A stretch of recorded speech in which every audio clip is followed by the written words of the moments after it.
അപ്പോൾ എല്ലാവർക്കും സ്വാഗതം. ഇന്ന് മൂന്നാം ദിവസം, ദുബായിലെത്തിയിട്ട് മൂന്നാം ദിവസമാണ്. ഇന്ന് ഞങ്ങളുടെ യാത്ര റാസൽ ഖൈമയിലേക്കും അതുകൂടാതെ ഫുജറയിലേക്കുമാണ്. ഈ രണ്ട് എമിറേറ്റ്സാണ് ഇന്ന് കവർ ചെയ്യാനായിട്ട് ഉദ്ദേശിക്കുന്നത്. അതിൽ റാസൽ ഖൈമയിൽ ചെറിയ ചെറിയ കുറച്ച് കാഴ്ചകളുണ്ട്. അതുകൂടാതെ ഫുജറയിലും അതേപോലെ തന്നെയാണ്. അപ്പോൾ റാസൽ ഖൈമയിലെ ആ കാഴ്ചകൾക്ക് പോകുന്നതിന് മുമ്പായിട്ട് ഈ പോകുന്ന വഴി ശരിക്കും റാസൽ ഖൈമ ഒരു ഹിൽ ടോപ്പ് എന്ന് പറയാവുന്ന രീതിയിലുള്ള സ്ഥലമാണ്. നമുക്ക് ഈ മല കടന്ന് വേണം മുകളിലോട്ട് എത്തിയിട്ട് വേണം മനോഹരമായ കാഴ്ചകൾ ഇതിലൂടെ നമുക്ക് കാണാൻ സാധിക്കും.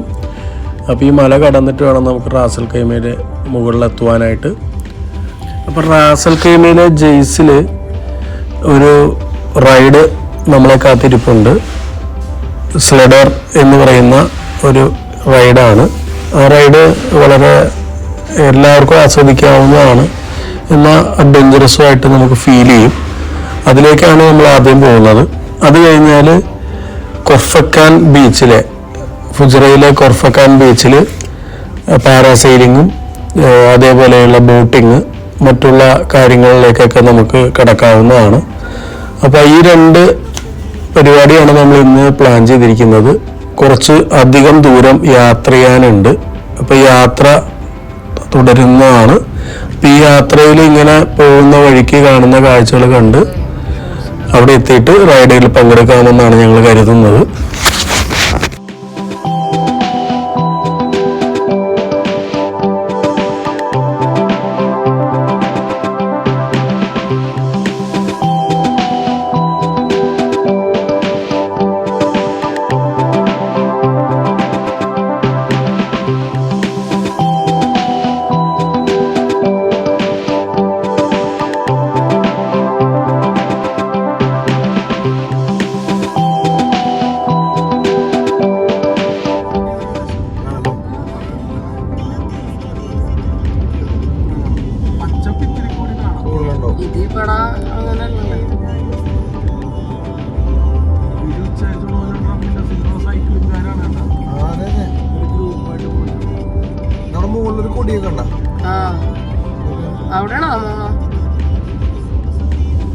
അല്ല, ഞാനൊരു കാര്യം പറയട്ടെ, നമ്മിങ്ങനെ കീർക്കെടുത്ത് ആഴത്തോട്ടിറങ്ങിയ പിന്നെ നമ്മ ആ സ്ഥലത്തന്നെ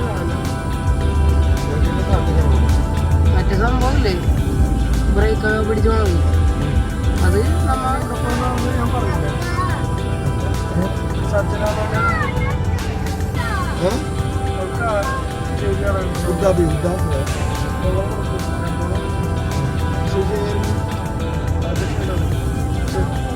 ചെറുത ഡ്രൈവിങ്ങിന് ശേഷം ഒന്ന് റെസ്റ്റ് എടുക്കാനായിട്ട് ഇവിടെ ഇറങ്ങിയതാണ്. ഇവിടെ നല്ല മനോഹരമായ കാഴ്ചകൾ കാണാം. താഴെ കൂടെ വരുന്ന റോഡ് നമുക്ക് കാണാവുന്നതാണ്. അപ്പോൾ ഇവിടെ പാർക്കിംഗ് ഏരിയക്ക് 5 ദിർഹം കൊടുക്കണം എന്നാണ് പറഞ്ഞത്. പിന്നെ പെർ പേഴ്സണൊക്കെ ഇതിൻ്റെ അകത്തോട്ട് കയറണമെങ്കിൽ 5 ദിർഹം വെച്ച് കൊടുക്കണം എന്ന് പറഞ്ഞു. പക്ഷേ ഇപ്പോൾ തിരക്കില്ലാത്തതുകൊണ്ട് ഞങ്ങൾക്ക് ഫ്രീ ആയിട്ട് കിട്ടി. ഇതാണ് സ്ലെഡർ. ഇതിൽ കയറാനായിട്ട് ഒരാൾക്ക് 80 ദിർഹം കൊടുക്കണം. പക്ഷേ വളരെ നല്ല ഒരു അനുഭവം തന്നെയായിരുന്നു. ഇതിൽ കയറിയപ്പോൾ ഞങ്ങൾ 3 പേരും കയറി. അപ്പോൾ ആ കാഴ്ചയാണിത് കാണുന്നത്.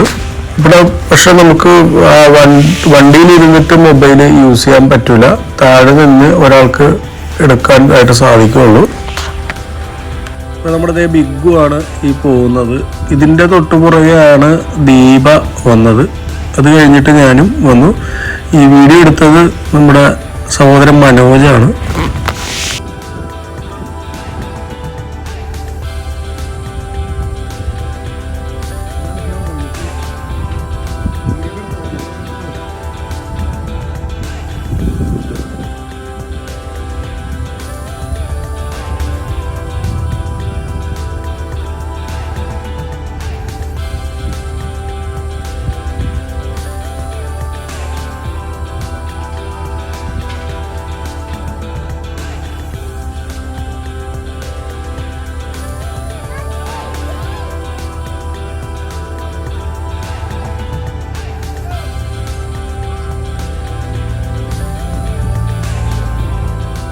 റാസൽ ഖൈമയിലേക്ക് പോകുന്ന വഴിക്ക് തന്നെ വ്യൂ ഡെക്ക് പാർക്ക് എന്ന് പറയുന്ന ഇങ്ങനെ ഒരു വ്യൂ പോയിന്റ് ഉണ്ട്. ഇതിൽ കയറാനായിട്ട് നേരത്തെ പറഞ്ഞ പോലെ 5 ദിർഹം ആണ് പറയുന്നത്. അപ്പം നല്ല മനോഹരമായ കാഴ്ചകൾ നമുക്ക് ഇതിൽ നിന്നാ കാണാൻ സാധിക്കും. അവിടെ നിൽക്കുന്ന സമുദ്രവും ഷിപ്പും ഒക്കെ നമുക്ക് ഇവിടെ ബൈനോക്കുലർ വഴി കാണാൻ സാധിക്കുന്നുണ്ട്. പിന്നെ കുട്ടികൾക്ക് ചെറിയ രീതിയിലുള്ളൊരു പാർക്ക് പോലെ ഇവിടെ സെറ്റ് ചെയ്ത് വെച്ചിട്ടുണ്ട്. ഏതായാലും യാത്രയുടെ സമയത്ത് ഇതൊക്കെ ഒരു പ്രത്യേക വ്യൂ തന്നെയാണ്.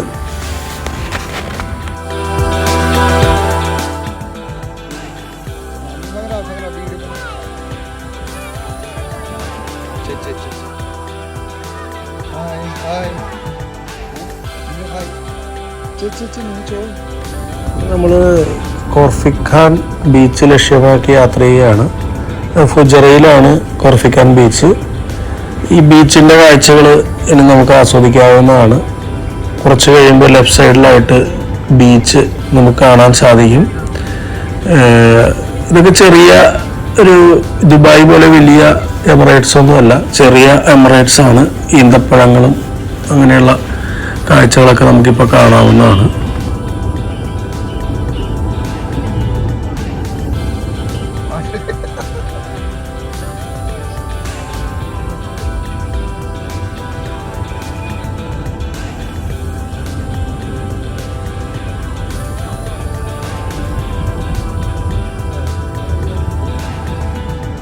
ഈ പോകുന്ന വഴി ഓരോ ജംഗ്ഷനുകളും മനോഹരമായിട്ട് എന്തെങ്കിലും ശില്പങ്ങളൊക്കെ ഉണ്ടാക്കി വെച്ച് ഭംഗിയാക്കുവാനായിട്ട് ഇവിടെ ശ്രമിച്ചിട്ടുണ്ട്. ഇപ്പം ഇവിടെ കാണുന്ന സ്രാവ് പോലെയുള്ള ഒരു രൂപം നമുക്കിവിടെ കാണാൻ സാധിക്കുന്നുണ്ട്. ഒരു 3 സ്രാവുകൾ, അങ്ങനെ പല പല കാഴ്ചകൾ, കുടങ്ങൾ, അങ്ങനെ ഈ വരുന്ന വഴിക്ക് അങ്ങനത്തെയുള്ള കാഴ്ചകൾ നമുക്ക് കാണാൻ സാധിച്ചു. ഇപ്പം ഈ ബീച്ചിൻ്റെ സൈഡിൽ കണ്ടൊരു കാഴ്ചയാണ്, കുറേ കാരവൻ പോലെയുള്ള വണ്ടികൾ കിടപ്പുണ്ട്. ഇവർ ഹോളിഡേയ്സിൽ ഇങ്ങനെ ഇവിടെ വന്ന് സ്റ്റേ ചെയ്ത് കാരവനിൽ പോലെയുള്ള വണ്ടിയിൽ സ്റ്റേ ചെയ്തിട്ടാണ് പലരും യാത്ര ചെയ്യുന്നത്. എൻ്റെ ഒരു ആഗ്രഹമാണ് ഇതൊക്കെ ഭാവിയിൽ കാരവനിൽ യാത്ര ചെയ്യുക എന്നുള്ളത്. അപ്പോൾ അതേപോലെയുള്ള കുറേ കാഴ്ചകൾ ഈ ബീച്ച് സൈഡിൽ കാണാൻ സാധിച്ചു. ദുബായ് വന്നിട്ട് ആദ്യമായിട്ടൊരു ടണലിലേക്ക് കയറാൻ പോവാണ്. ഫുജറയിലേക്ക് പോകുന്ന വഴിക്ക് കാണുന്ന ഒരു ടണലാണിത്. അത്യാവശ്യം വലിയൊരു ടണലാണിത്. അപ്പോൾ ടണലിലെ കാഴ്ചകളിലേക്ക് നമുക്ക് പോകാം.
ഈ പോകുന്ന വഴിക്ക് ഇവിടുത്തെ ഏറ്റവും പഴയ ഒരു പള്ളിയുടെ കാഴ്ചയിലേക്കാണ് നമ്മൾ പോകുന്നത്.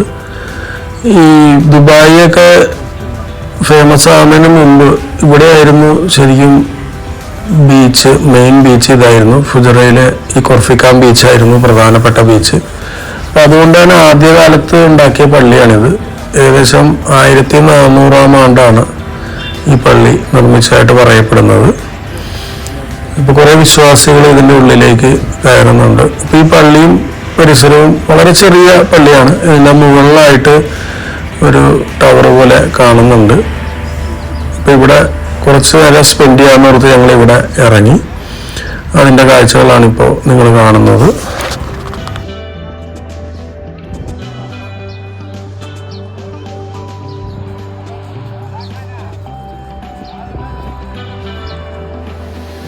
ഇവിടെ ഒരു ചെറിയ വെള്ളച്ചാട്ടം കാണുന്നുണ്ട്. മലയാളികളെ സംബന്ധിച്ച് അതിരമ്പള്ളിയും മറ്റുള്ള കണ്ടു കഴിഞ്ഞാൽ ഈ വെള്ളച്ചാട്ടം വലുതായിട്ട് തോന്നൂല. ഇത് ശരിക്കും മാൻമെയ്ഡ് ഒരു വെള്ളച്ചാട്ടമാണ്. അപ്പോൾ ഈ വെള്ളച്ചാട്ടം ആസ്വദിക്കാനായിട്ട് ധാരാളം പേര് ഇവിടെ താഴത്ത് ഒത്തുകൂടിയിട്ടുണ്ട്. നമ്മളിപ്പോൾ കൊർഫിക്കാൻ ബീച്ചിലേക്ക് എത്തി. ഇവിടെ ഈ ബോട്ടിൽ ഒന്ന് യാത്ര ചെയ്യാനായിട്ട്, ഒന്ന് ആ ദ്വീപ് വരെ കറങ്ങി വരാനായിട്ട് ഒരാൾക്ക് 20 ദിർഹമാണ് പറയുന്നത്. 20 ദിർഹം എന്ന് പറയുമ്പോൾ നമ്മുടെ ഇന്ത്യൻ റുപ്പി 22.6 ആണ് ഇവിടുത്തെ ഒരു ദിർഹം. അപ്പോൾ ബോട്ട് യാത്രയിലേക്കാണ് നമ്മൾ ആദ്യം പോകുന്നത്. അത് കഴിഞ്ഞിട്ട് ഇവിടെ നമ്മൾ പാരാസൈലിങ്ങിൻ്റെ റേറ്റ് ചോദിച്ചിട്ടുണ്ട്. ഒരാൾക്ക് പാരാസൈലിങ്ങിന് 100 രൂപയാണ്, 100 ദിർഹമാണ്. പിന്നെ ജെറ്റ് സ്കീ ഉണ്ട്, ജെറ്റ് സ്കീക്ക് 150 രൂപയാണ്, 150 ദിർഹമാണ് പറയുന്നത്.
നമുക്കിവിടെ ജസ്റ്റ് ഒരു ദ്വീപ് കാണാൻ പറ്റുന്നുണ്ട്. പക്ഷെ ആ ദ്വീപിലേക്ക് നമ്മൾ ഇറക്കൂലെന്നാണ് പറഞ്ഞത്. അവിടെ കടലിൻ്റെ നിറം, ആ കടലിൻ്റെ നിറം ഇത്തിരി വ്യത്യാസം, ഒരു പച്ചപ്പൊക്കെ നമുക്ക് ഫീൽ ചെയ്യുന്നുണ്ട്. അപ്പോൾ ആ കാഴ്ചയാണ് നമ്മൾ കാണുന്നത്. അവിടെ കുറേ ഫോറിനേഴ്സ് വന്നിട്ട് ടെൻ്റൊക്കെ അടിച്ച് താമസിക്കുന്നവരുണ്ട്.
പാരാസൈലിംഗ് ചെയ്യാനുള്ള തയ്യാറെടുപ്പിലാണ്. ആ ബോട്ടിലാണ് ഇപ്പോൾ ഇരിക്കുന്നത്.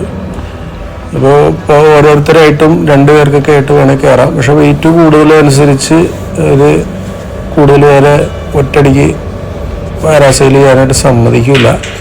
അപ്പോൾ ഇതിപ്പോൾ എന്നെ ബെൽറ്റൊക്കെ ഇട്ടങ്ങോട്ട് കിട്ടുന്ന കാഴ്ച വീഡിയോ പിടിച്ചതാണ്.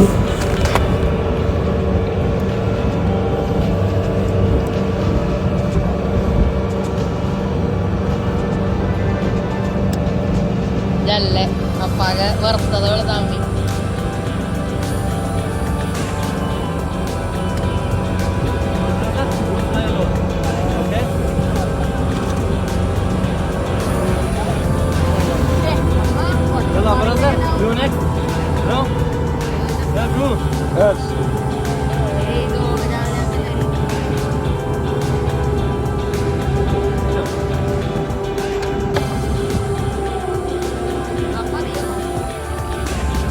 നല്ലൊരു അനുഭവമായിരുന്നു എന്നെ സംബന്ധിച്ചിടത്തോളം.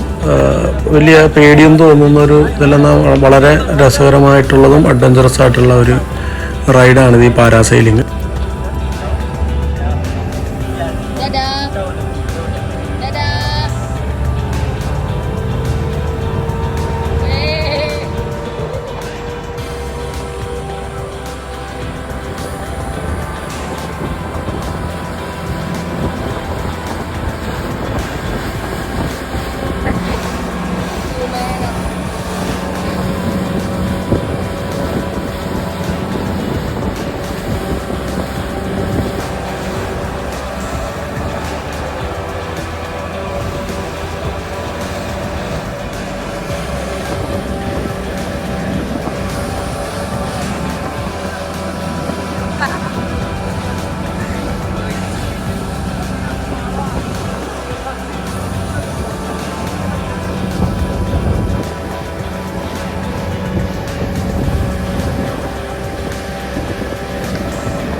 ഇനിയിപ്പോൾ അതേ ബിഗ്ഗു ആണ് പാരാസൈലിങ് ചെയ്യാനായിട്ട് പോകുന്നത്. ഞാൻ ഭയങ്കര ആഗ്രഹത്തിലിരിക്കുകയായിരുന്നു ഈ റൈഡിന് വേണ്ടി. അപ്പോൾ ഇത് മുകളിലേക്ക് പറന്ന് വളരെ ധൈര്യശാലിയാണെന്ന് കാണിക്കാൻ വേണ്ടി പല അഭിപ്രായങ്ങളും കാണിക്കും. കൈയും കാലൊക്കെ ഇട്ട് അടിക്കുന്നുണ്ട്. അപ്പോൾ ഇവർ പറയുന്നുണ്ട് ഒരിക്കലും കാല് നീട്ടി വേണം പിടിക്കാൻ. പക്ഷെ അവൻ അവൻ്റെ ഒരു സ്റ്റൈലിന് വേണ്ടി അവൻ കാലിട്ടൊക്കെ അടിക്കുന്നുണ്ട്.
അതെ, ഇനിയിപ്പോൾ ദീപയാണ് കയറാൻ പോകുന്നത്. ദീപയ്ക്ക് ഒറ്റയ്ക്ക് കയറാനായിട്ട് വളരെ പേടിയായിരുന്നെങ്കിലും ഞങ്ങൾ നിർബന്ധിച്ച് ഒറ്റയ്ക്ക് കയറ്റുകയാണ്.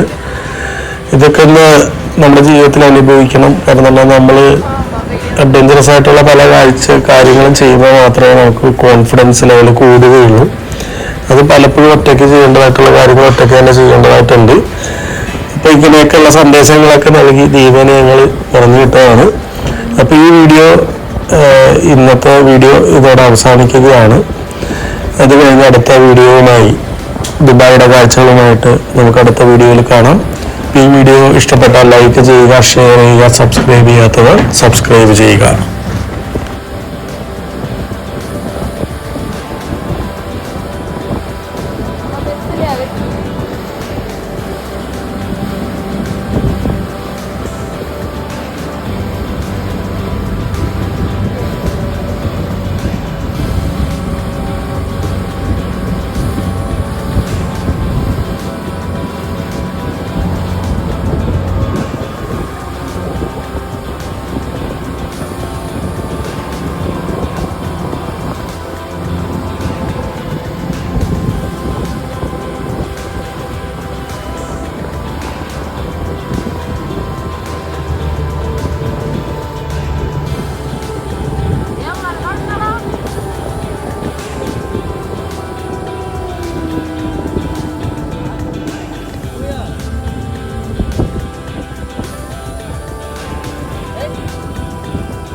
direction. अभी भी याद है नहीं करती अभी आप छोड़ दी मैं कहूँ बाकी अच्छी बात